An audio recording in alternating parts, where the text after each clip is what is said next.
Welcome back to another edition of Talk Nerdy to Me, brought to you from the Zia Comics broadcasting lair at beautiful downtown Las Cruces. I am your host, Troy Stegner. I have an unboxing for you guys. This guy, you know what? Stop burying the lead, Troy. Okay, yeah. Boom. It's Nightcrawler. That's right. Kurt Wagner.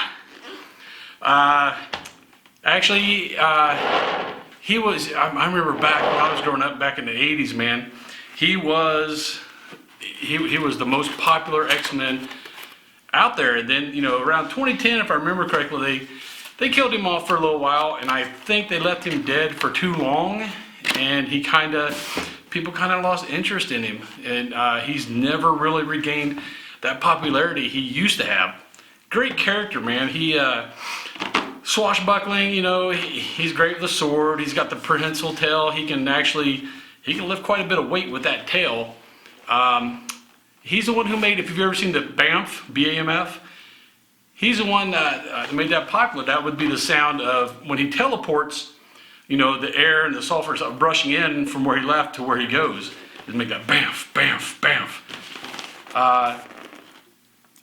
Trying to remember, Alan Cumming, I think, is the one who portrayed him in the movie. And Alan Cumming did a great job. I think he really captured the essence of Nightcrawler.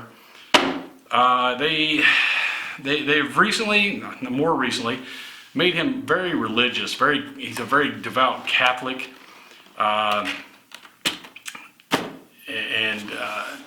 They've been trying. They used his character quite a bit in the Ten of Swords. The new X-Men stuff. Into the future, you know, a lot of his offspring, like Cardinal and stuff, are very, very prominent. He is the offspring of, and they covered this in the movies also, Mystique and Azazel. Azazel. You know, Mystique was kind of afraid, you know, something was going to happen to him, and she was going to be hung for having a blue child. You know, she could blend in. Kurt, no, not so much. So, she put him in a river, and kind of Moses style. But later on, they retconned it to say that Azazel, you know, captured him before he went over the waterfall and took him to one of his mistresses. I mean, yeah, go figure, a demon has a mistress. Who knew? And she raised him, and she was a sorceress, but she was working in the circus, the Munich circus, I believe. And so that's how she could hide her powers, you know, as part of the circus. He grew up as part of the circus, as part of the acrobats. I mean, he is a very adept acrobat. And man, I'm just looking at the box. This is amazing.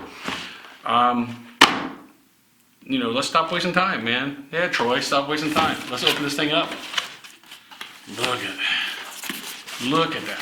Yeah, like I said, his mom, Mystique, whose real name is Raven Darkholm, and it's kind of, you know, even after he knew that Mystique was his mama, he never stopped using his adoptive mom's last name of Wagner. You know, he's German, so Wagner.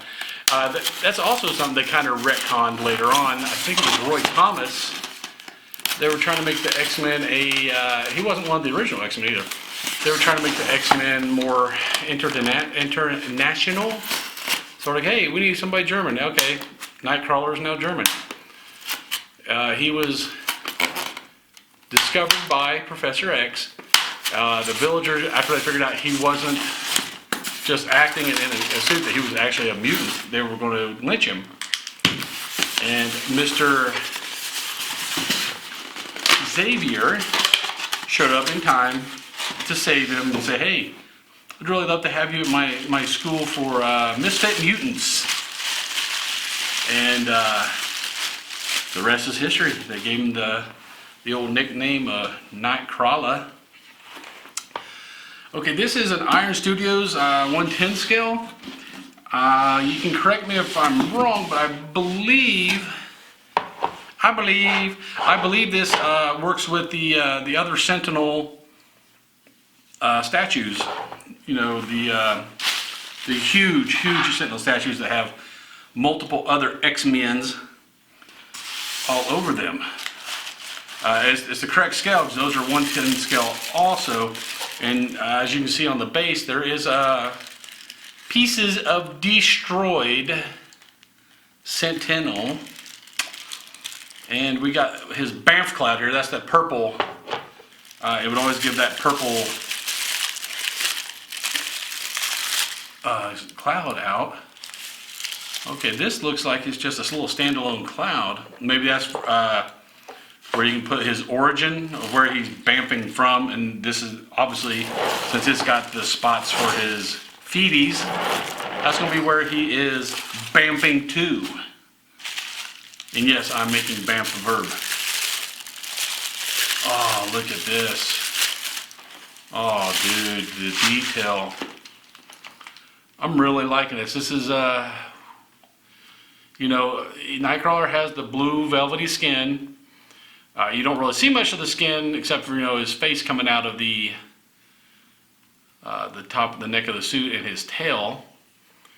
But what I'm seeing so far, you know, there's not a lot to this statue, but dude, it is just, he's got the grimace or the growl, whatever you want to call it, type face. Oh man, okay, and as all sideshow stuff is, it's keyed. He's got a little peg here on the bottom of his foot. And it is going to fit somewhere on, and usually on the sideshow statues you can see they have a little footprint also near the peg, so you know it makes it really hard to put it in wrong. If you try to force it in wrong, you'll see that, you know, the footprint ain't right. So we're going to try to get that lined up. Okay, there we go. And you don't want to force these things, so you know, you find the spot and just kind of wiggle it, and he goes right in there. Him fits there perfect.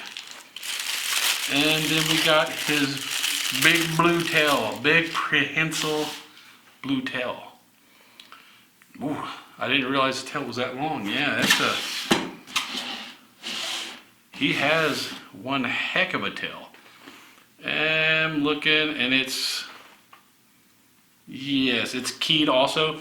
The part of the tail that goes into the back of the statue is keyed. You know, instead of just being square so you can put it in any which way, it's got one side kind of beveled off, so it, you know, really only goes in one way correctly. So we're just going to kind of do that and kind of spin it till it fits. Look at the picture, see if that's right. Don't know, because this is showing it coming way out here in front of him. I'm not so sure. There we go. So I kind of had to, the arm was getting in the way. It would be trying to push it in straight, so I just, you know, looped it over under his arm and then connected it into his backside there.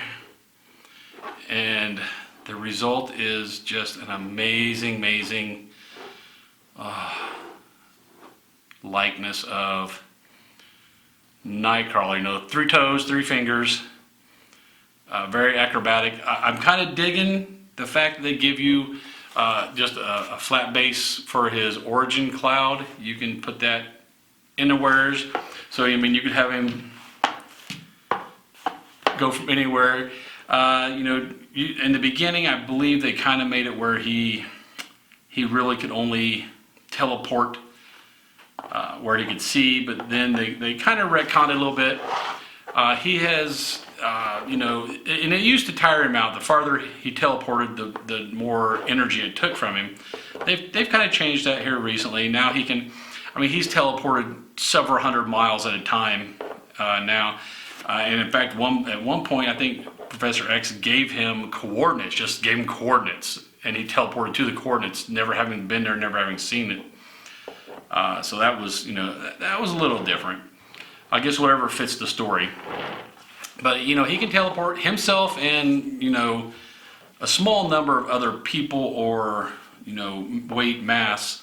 When he teleports, of course, his clothes go with him so he doesn't pop out all naked. So yeah, I'm really liking it.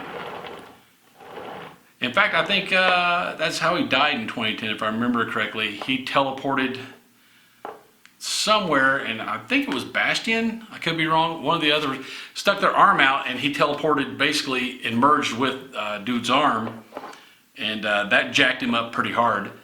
And but he was still able to grab Hope Summers, who is, the daughter of, you guessed it, Cyclops, Jean, and he teleported her out to safety before he passed.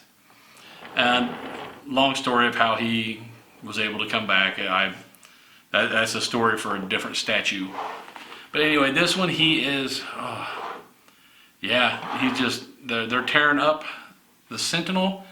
I'm not sure why he's popping up at this point on the Sentinel.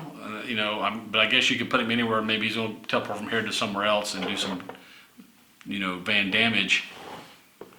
But yeah, this I'm really like. It's a really simple statue, dude. You got the base, the cloud, which you don't have to worry about putting. You can put that anywhere.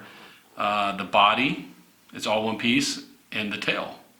So you're looking at 1, 2, 3, total of 4 pieces, counting the origin cloud, Bamf.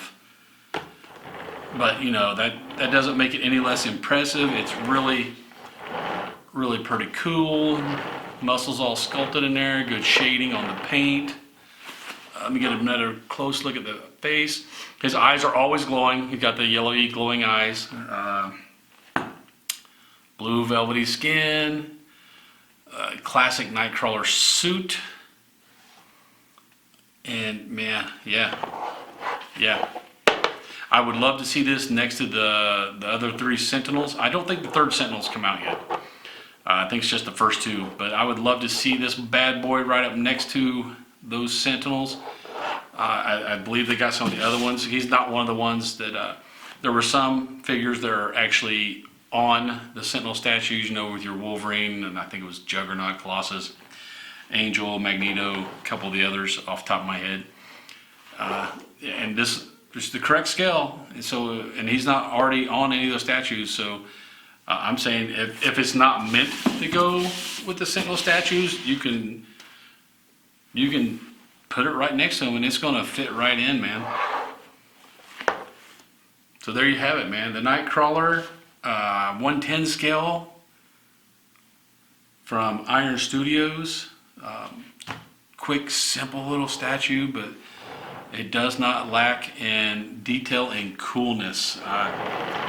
Especially if you're a Nightcrawler fan like I am. I grew up in the, during the 80s. That's when I was reading the comics. And like I said, Nightcrawler back then, he was the man. He was probably one of the most popular X-Men before they killed him and left him dead for too long. And people just kind of push him to the wayside. That's what happens.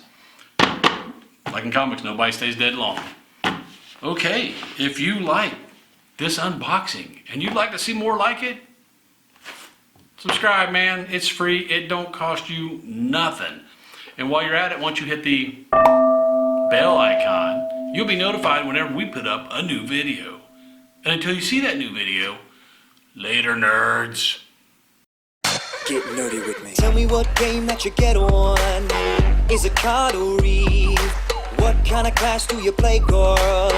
In an RPG.